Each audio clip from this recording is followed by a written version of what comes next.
Special reporting, a week-long series on Alzheimer's disease. People as young as 30 now being diagnosed. Yeah, 30 years old. News Center 5's Heather Unruh tells us it happens more than you think, and the numbers are growing.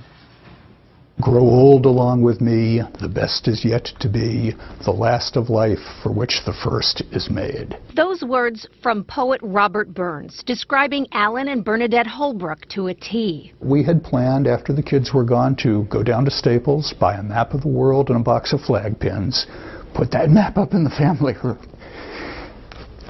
and mark our travels. That was just 8 years ago. This is Bernadette today, a victim of younger onset Alzheimer's disease, a form of Alzheimer's that affects people younger than 65. Bernadette, a former teacher, was diagnosed at just 57. But in hindsight, Alan says there were signs years before that. One day I got a call at work. Come get her. They couldn't trust her around kids anymore. Dr. Robert Stern is director of the clinical core of Boston University's Alzheimer's Disease Center. And the disease starts around 15 to 25 years before the first symptoms. And it's only when enough brain tissue gets devastated by the disease that the symptoms begin. Right now, 5.5 million Americans have Alzheimer's disease. As few as 1 in 25 or as many as 1 in 10 could suffer from younger onset. No matter the exact number, it's growing. I think it's probably more. That's just my hunch.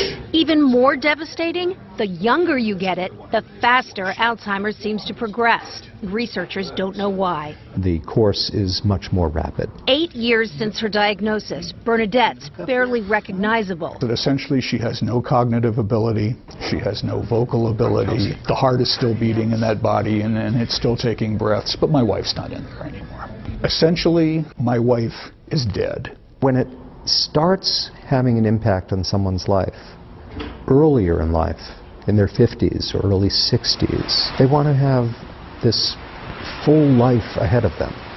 They have dreams. It has a bigger impact. Like watching your daughter walk down the aisle, which Alan will do this Labor Day alone. My wife doesn't even know who her daughter is. If 9 years ago you had asked me if I thought any of this kind of stuff was going to happen to me, I would have laughed at you.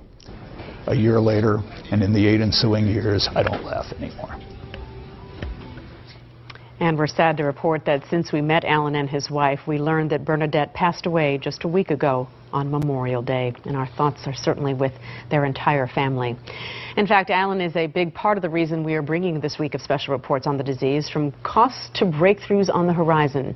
Tomorrow at this time, the genetic clues about your risk for Alzheimer's.